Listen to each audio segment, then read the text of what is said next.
Hey, what's going on, guys? It's Sam or XJaws, and today I'm bringing you guys a game of Hardcore Search and Destroy on Summit. But today, not necessarily going to be talking about this gameplay in particular. In fact, today I want to answer probably one of the most common questions I get, and probably one of the questions that you guys are, I guess, maybe a little bit anxious to hear me answer. How did you get good at Call of Duty? Now, I got this question probably 10,000 times over the course of the past year and a half that I've been making these videos. And the way I've always looked at it is that these people are basically saying that there is something that I can say over the course of one message that I can just simply tell them how I got good at Call of Duty, and then they can be good at Call of Duty. Well, that wasn't really the case. I've always kind of, thought of it as sort of a demeaning question, like, you aren't supposed to be good at Call of Duty. What's your secret? What's your trick?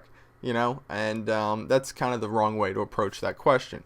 And what I've come to realize recently is that there really is a series of events that I can tell you guys about that led to me becoming a much better Call of Duty player than I ever thought I would be. So today I want to talk a little bit about them and also tell you guys how you guys can get involved in doing the same thing and becoming better players.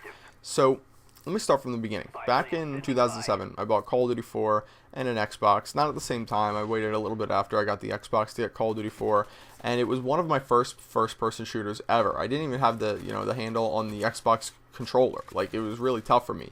And I remember just being absolutely horrific. Now, a lot of people, I think, assume that, I must have been good at first-person shooters, like, right off the bat. Like, I just kind of got the hang of it right away, and I was a natural. Not at all the case. I explicitly remember playing some team deathmatch on Downpour, picking up a Scorpion, getting a single hip-fire kill, and then from that point forward, thinking that that was the best gun in the game for a very long period of time. But regardless, what ended up happening is, I got used to Call of Duty 4, I got used to the controls, I got better at the game. Not great, I was below a 1 KD player, but somehow or another, I got involved in Hardcore. Now, I found Hardcore Search and Destroy, and I loved it, alright? I absolutely loved it, and I thought that it took way more skill, or at least I tricked myself into thinking that it took way more skill.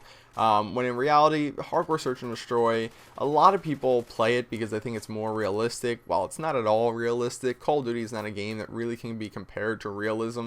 Even though they clearly try so hard for it to be realistic, it's just not possible to compare a video game to realism without absolutely ruining the game itself. So, not even going to go down that road, but all I'm going to say is that I was playing Hardcore Search and Destroy. And after a while, I ran into some guys who were playing as a team, and I got to know them. It probably started off as like trash talking, and then eventually they invited me, and then I added all of them, and we played probably for a week on and off before they asked me to join their team. And they were just a public match team. It was nothing like special, but after a while, these guys who I was playing with wanted to play game battles, so they made a team. We all made accounts. A couple of the guys had played it before, and we started playing game battles, Hardcore Search and Destroy, and we got our asses whooped. Now, don't get me wrong, like, I was a decent Hardcore Search and Destroy public match player, and so were all those other guys by this time. They were all good public match players, but in game battles, they got their asses beat, and so did I. It was real bad. And had it not been for those other guys, I probably would have quit game battles, but I didn't. A couple of the guys really wanted to play, so I played for a long time on Hardcore Search and Destroy until eventually I left the team. And I left the team because I had gotten better than all those other guys. And I joined with this other hardcore team, and then that hardcore team told me that they weren't a hardcore team, that they just had a hardcore division of their regular team, and they wanted me to play on their regular team.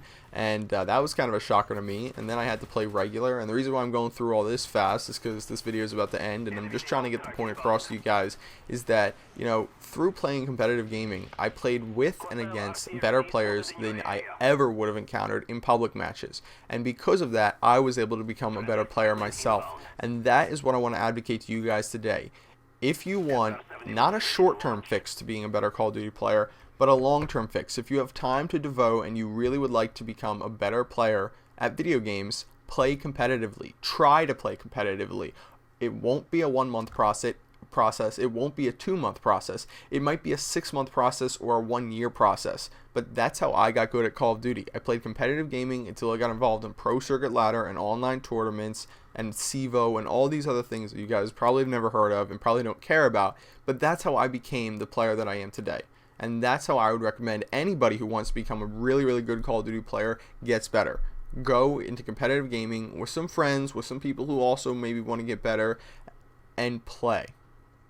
That's it, guys. That's how I got better at Call of Duty. Hope you guys enjoyed this video. If you enjoyed it, please give it a thumbs up. Really helps me out, and I will see you guys later. Bye.